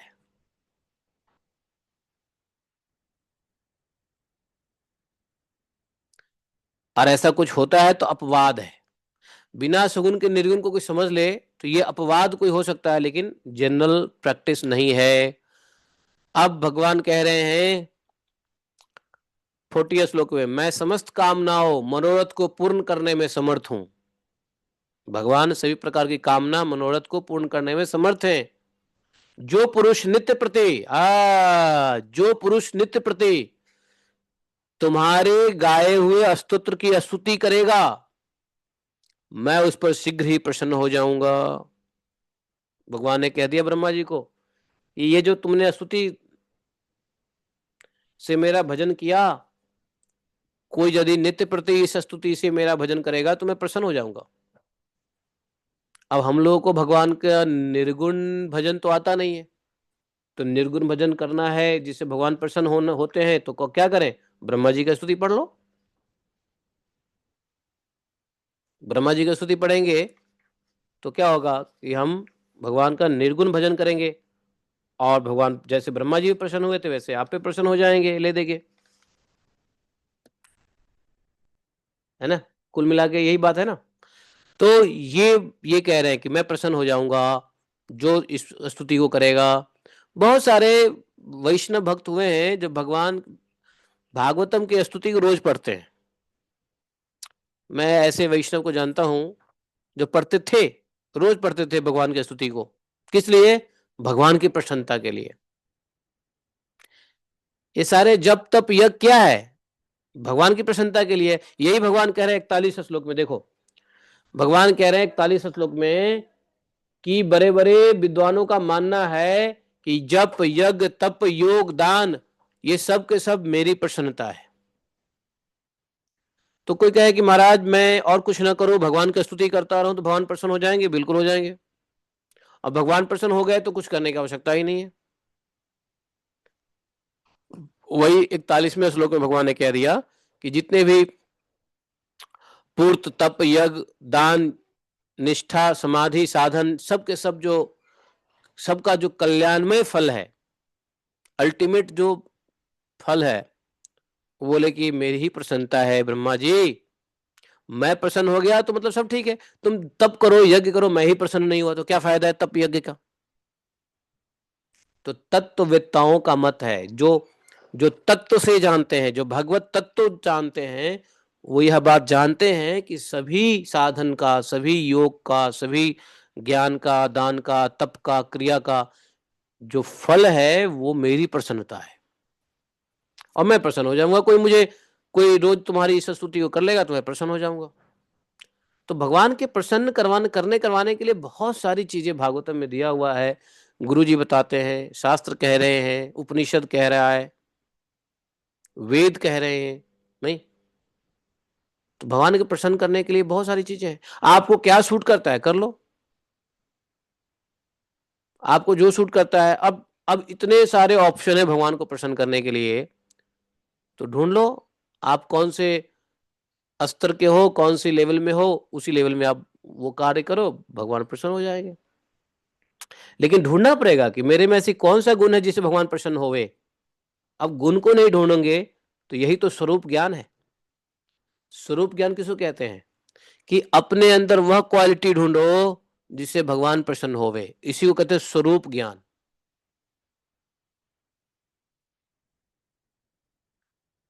कि हम कौन सी सेवा कर सकते हैं भगवान की प्रसन्नता के लिए।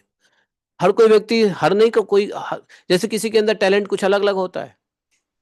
कोई गिरिराज की परिक्रमा ही कर सकता है डेली डेली, कोई भागवतम ही सुन सकता है, कोई भागवतम पढ़ सकता है, कोई प्रसाद बना सकता है, कोई प्रसाद खा सकता है, कोई भगवान का ड्रेस कर सकता है, कोई भगवान का कुछ कर सकता है। तो ऐसी कौन सा गुण दिया भगवान ने? कोई भक्तों की सेवा में आनंद लेता है, कोई भक्तों को भोजन कराने में आनंद लेता है। तो यही स्वरूप ज्ञान होता है कि हम देख ले कि हमारा क्या स्वरूप है, और उस स्वरूप में कौन सी सेवा करने से हमारे को भगवान की प्रसन्नता मिलेगी। तो भगवान की प्रसन्नता के साधन को ढूंढना ही स्वरूप ज्ञान है। जैसे भगवान के जितने सहेलियां सखियां सखा मंजरियां और पता नहीं कौन कौन से, ये जो गोलोक धाम में हम लोग ने देखा ना, 32 फिर 16 फिर 8 फिर 2 नहीं 4 फिर 2 फिर, है ना? तो ये सब का अपना अपना कार्य है। कोई गाय की सेवा में ही भगवान को प्रसन्न कर सकता है, यदि वो अपना स्वरूप ज्ञान उसको हो जाए कि नहीं मेरे लिए तो स्वरूप ज्ञान का मतलब ये होता है कि अपने सेवा के भाव को ढूंढो कि नहीं मेरा तो भाव इस सेवा में है, तो वो स्वरूप ज्ञान हो जाएगा, और वही सेवा करते रहो, भगवान प्रसन्न हो जाएंगे। जैसे बताया कि जैसे किसी को है कि नहीं मैं कुछ नहीं कर सकता, गाय की सेवा कर सकता हूँ, ठीक है गाय की सेवा करो, भगवान का चिंतन करो, गाय की सेवा करो, बस वहीं से प्रसन्न हो जाएंगे भगवान। कोई कहता नहीं मैं तो जी प्रसाद ही खिलाऊंगा भक्तों को, बहुत बढ़िया है। अगर आपका वही स्वरूप है भगवान, तो भगवान, तो संतों में भगवान का दर्शन करते हुए प्रसाद खूब खिलाओ, उसी से भगवान प्रसन्न हो जाएंगे। ये ढूंढना पड़ेगा, अपना एक स्वरूप ढूंढना पड़ेगा कि नहीं।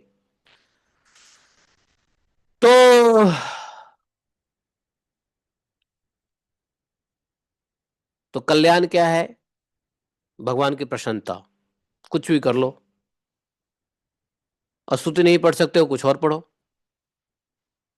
कथा सुनो, उससे भी भगवान प्रसन्न होते हैं। बोले "ए विधाता", भगवान ने कहा, ओ विधाता, ब्रह्मा जी को, मैं आत्माओं का भी आत्मा और स्त्री पुत्रादि प्रियों का भी प्रिय हूं। लो, ये बात भी सही है। आत्माओं का भी भगवान ने कहा, भगवान श्री कृष्ण ने कहा कि मैं आत्माओं का भी आत्मा और स्त्री पुत्र आदि का भी प्रिय हूं। गीता में भी ऐसा कहा है कि नहीं कहा है? कौन से श्लोक में कहा है गीता में? है, गीता में कहा है कि नहीं कहा है?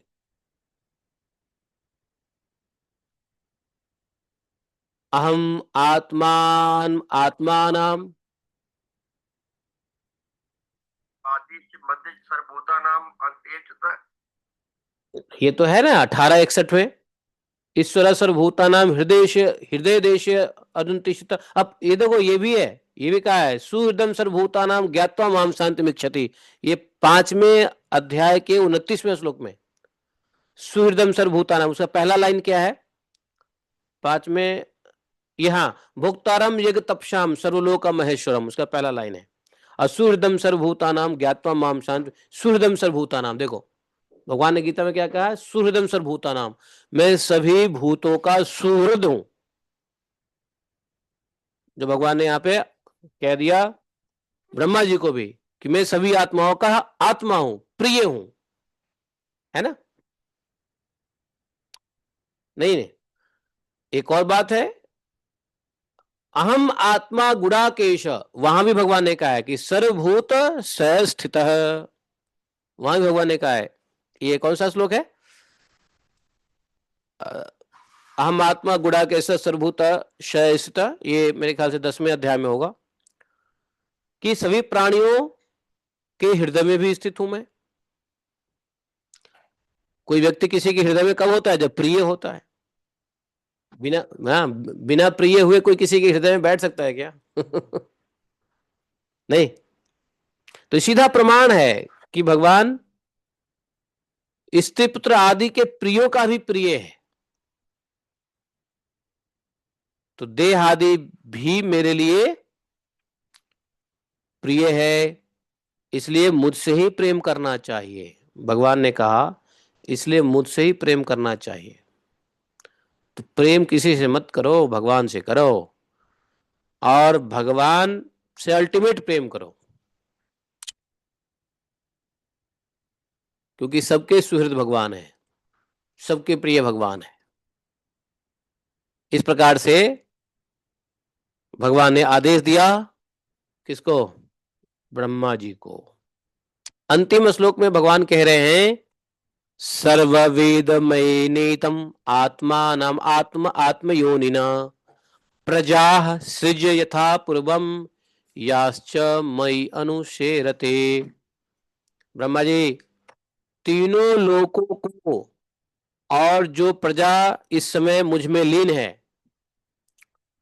त्रिलोकी को, और जो जीव मुझ में लीन है अभी, उसे तुम पहले की तरह मुझसे उत्पन्न हुए सर्व वेदमय स्वरूप से स्वयं ही रचो। ब्रह्मा जी ने कहा, जी जी जी, जी भगवान, ऐसा ही करेंगे। हाँ, ऐसा ही करो। मैत्रेय जी कहते हैं, प्रकृति और पुरुष के स्वामी कमलनाभ भगवान सृष्टिकर्ता ब्रह्मा जी को इस प्रकार, भगवान जो कमलनाभ हैं, पुरुष और प्रकृति के भी स्वामी हैं, ब्रह्मा जी को इस प्रकार कह करके जगत की अभिव्यक्ति करवा करके अपने उस नारायण रूप से भगवान अदृश्य हो गए। इति श्रीमद्भागवत महापुराणे परमहंसायाम संहितायाम तृतीय स्कंदे 9वां अध्याय। देखो, ये भागवतम में पहली बार श्री भगवान उवाच बोले, इसलिए टाइम लगा, हमने काफी टाइम दिया भगवान की बातों को समझने के लिए। इससे पहले भगवान ने श्री भगवान उवाच करके नहीं आया था। आया था क्या? नहीं आया था। ये पहली बार भगवान श्री भगवान उवाच, भगवान पहली बार ब्रह्मा जी के स्तुति से क्या,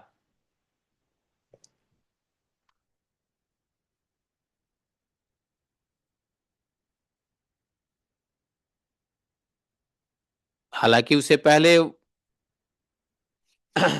कुंती माता की प्रार्थना हुआ। लेकिन कुंती माता की प्रार्थना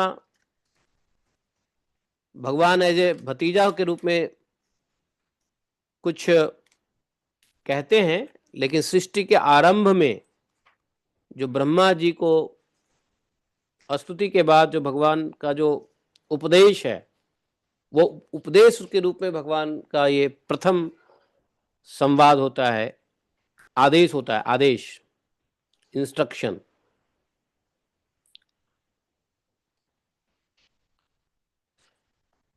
तो ये समझना थोड़ा ज्यादा जरूरी था, इसलिए हम लोग थोड़ा स्लो हो गए। तो ये अध्याय समाप्त हो गया जी। अब अगला अध्याय आएगा कि भगवान नारायण जब अंतर ध्यान हो गए तो विदुर जी ने प्रश्न किया कि फिर ब्रह्मा जी ने किस प्रकार की सृष्टि उत्पन्न की, कैसे की।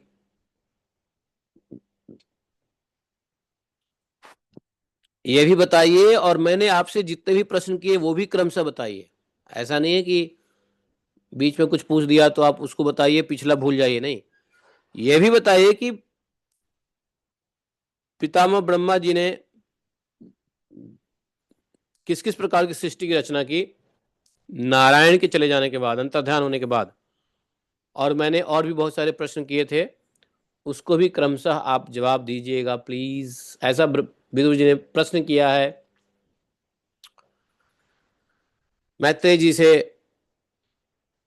प्रसन्न हुए मैत्रेय जी और विदुर जी को उत्तर दिया है कि भगवान ने जैसे ब्रह्मा जी को कहा था उसी प्रकार से ब्रह्मा जी ने अपने चित्त को भगवान में लगा करके 100 दिव्य वर्ष तक तप किया।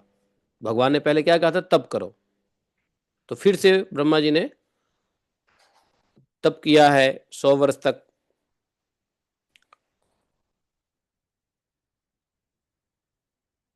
तपस्या से ब्रह्मा जी का हृदय और मनोबल स्थिर हुआ, आत्मज्ञान और विज्ञान बल दोनों बढ़ा, है कि नहीं। देखो, कोई भी व्यक्ति जब रात को सोता है, मान लो कोई साइंटिस्ट भी है, मान लो कोई साइंटिस्ट, इंजीनियर, डॉक्टर, कोई भी व्यक्ति जब रात को सो जाता है तो सो के उठते ही वो थोड़ी ना इमिडिएटली स्टार्ट कर देता है अपना इंजीनियरिंग या डॉक्टरी। क्या करता है वो?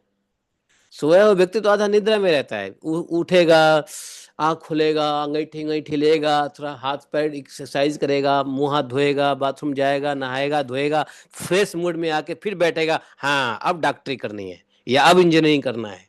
क्यों? ब्रह्मा जी भी ऐसे ही सो के उठे हैं भाई। तो सो के उठते ही थोड़ी ना पूरा ज्ञान दिमाग में रहता है ये करना है। है कि नहीं? तो सो के उठने के बाद हम क्या करते हैं? तो हम पहले तप करते हैं, सो के उठने के बाद भजन करते हैं।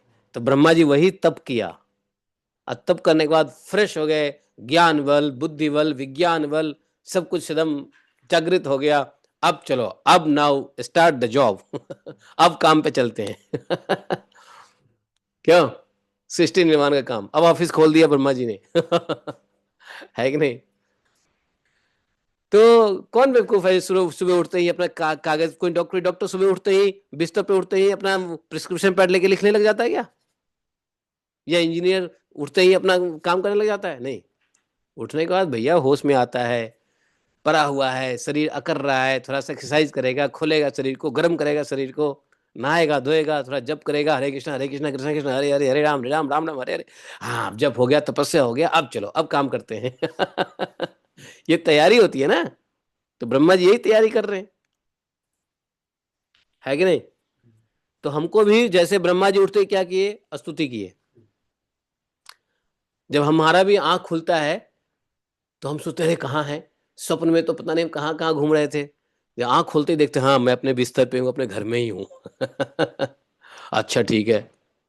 फिर उठ के बैठ के क्या करते हो, थोड़ी प्रार्थना करते हो, हे प्रभु आनंद दाता ज्ञान मुझको दीजिए, हैं, कराग्रहे वस्ते लक्ष्मी है, ऐसा कुछ पढ़ते हैं, या अपना जो भी है स्तुति करते हैं थोड़ा, नहीं? फिर उठ करके भगवान का दर्शन करते हो, नहा धो के, भगवान के दर्शन करने के बाद फिर बैठ जाते हो भगवान की स्तुति कथा सुनने के लिए। ब्रह्मा जी का भी ऐसा ही चल रहा है। है, ब्रह्मा जी का भी ऐसा ही चल रहा है। अब ब्रह्मा जी जो है क्या करें, तपस्या करके भगवान ने, ब्रह्मा जी ने क्या किया, अब अपने हृदय है स्थित किया, ज्ञान बल बढ़ गया। अब क्या किया, ब्रह्मा जी ने जल के साथ वायु को पी लिया, और आकाश व्यापी कमल को देखकर उन्होंने विचार किया कि पूर्व कल्प में लीन हुए लोगों को मैं इसी से रचना करूंगा। हुआ क्या, जब ब्रह्मा जी तपस्या से उठे तो देखा कि वायु के झरोके, हवा के झरोके चल रहे हैं, प्रलयकालीन प्रबल वायु के झरोके से कमलनाल कांप रहा है, कमलनाल कांप रहा है, हिल रहा है कमलनाल वायु के झरोके से। तो भैया, तो सृष्टि करने के लिए पहले अपना सीट को ठीक करना पड़ेगा ना। तो ब्रह्मा जी ने क्या किया, अपने सीट को ठीक ठाक किया पहले।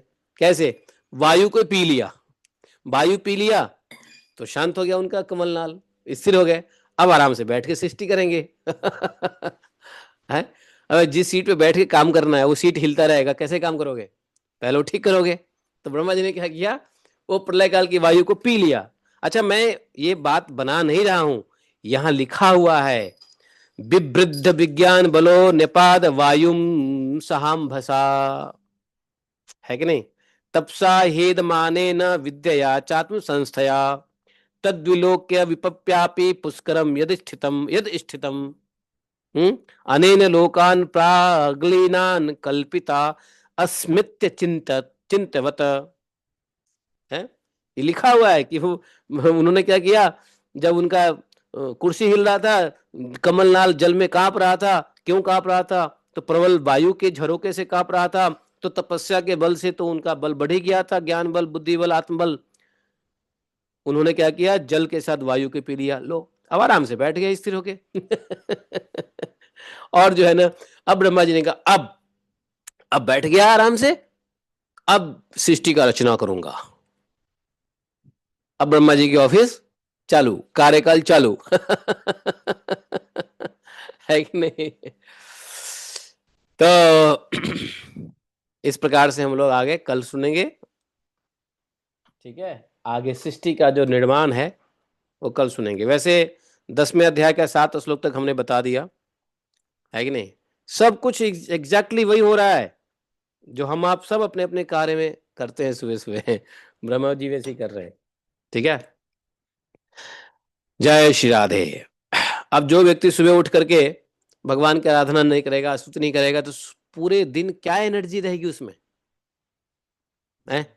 इसलिए कार्य करने से पहले भगवान की स्तुति करते हैं ना, जैसे ब्रह्मा जी ने भी सृष्टि से पहले भगवान की स्तुति की, तपस्या किया। तो हम भी अपना कार्य कर, दिन में कार्य करने से पहले क्या करते हैं, भगवान का भजन करते हैं, भागवत सुनते हो, तपस्या ही तो है, और क्या है? तो जो देखो, जो दादाजी का गुण होता है ना पोते में आता है ना, वैसे ही तो ब्रह्मा जी क्या है, पितामह है। ब्रह्मा जी पितामह है, मतलब अगर कोई अपने दादाजी का एंड ढूंढे तो ब्रह्मा जी ही एंड है, दादाजी। दादाजी के दादाजी भी ब्रह्मा जी है, नहीं? अल्टीमेट दादाजी है ब्रह्मा जी, नहीं? तो जैसे पो, पोते बाबा दादाजी का गुण आता है पोते में, तो ब्रह्मा जी का गुण हर मनुष्य में आ जाता है, क्योंकि हर मनुष्य को कार्य करना है, हर मनुष्य को अपनी संसार चलानी है। तो इसलिए जैसे ब्रह्मा जी ने किया वैसे तुम भी करो। ब्रह्मा जी उठ के स्तुति करते हैं, तुम भी स्तुति करो। फिर आसन ग्रहण करो, आराम से चित्त समाहित होकर के भगवान में चिंतन करते हुए, भगवान जैसे ब्रह्मा जी चिंतन करते हुए अब सृष्टि रचना करते हैं, तुम भी चिंतन करते हुए पूरे दिन अपना काम करो। कौन मना कर रहा है काम करने के लिए? है देवपुरी जी, कौन मना कर रहा है काम करने के लिए? काम करो, ब्रह्मा जी की तरह करो। सो उठ के भक्ति भाव में रहो, स्तुति करो, है कि नहीं? भगवान का चिंतन करते हुए कार्य करो। अब ये नहीं कि सुबह उठे, टाइम पे उठे नहीं, भगवान का स्तुति किए नहीं, चल दिए अपना काम करने। कौन सी शक्ति मिलेगी, कौन सा बल मिलेगा? ब्रह्मा जी सबसे बड़े दादाजी हैं, पितामह हैं ब्रह्मा जी। तो इसलिए पोते को अपने अच्छे दादाजी के गुण लाने चाहिए। ये हर मनुष्य को करना चाहिए। अब जो अपने आप को नहीं समझता है कि ब्रह्मा जी हमारे दादाजी हैं, तो करो अपने मन की माने। है लात पड़ेगा तो समझ में आएगी, दादाजी याद आ जाएंगे। तो कहने का मतलब यह है कि एकम शास्त्रम देव की पुत्र गीतम, एको देवो देव की पुत्र एव, एकम मंत्र शतनामानि यानि कर्मापि तस्य देवस्य सेवा। त्वमेव माता च पिता त्वमेव, त्वमेव बन्धुश्च सखा त्वमेव, त्वमेव विद्या द्रविणं त्वमेव, त्वमेव मम सर्वदेव देवः। कृष्णाय वासुदेवाय हरे परमात्मने प्रणतक्लेशनाशाय गोविन्दाय नमो नमः। हे कृष्ण करुणा सिंधो दीनबंधु जगतपते गोपेश गोपिका कांतम राधा कांतम नमोस्तुते। तप्त कांचन गौरांगी राधे वृंदावनेश्वरी विश्वानुसुते देवी प्रणमामि हरिप्रिये। वाञ्छाकल्पतरुभ्यश्च कृपा सिन्धुभैव च पतितानां पाप्नेभ्यो वैष्णवेभ्यो नमो नमः। जय श्री कृष्ण चैतन्य प्रभु नित्यानंद श्री अद्वैत गदाधर श्रीवासादि गौर भक्तबिंदा। हरे कृष्णा कृष्ण कृष्णा हरे हरे, हरे राम राम राम हरे हरे। बोले ग्रंथराज श्रीमद् भागवत महापुराण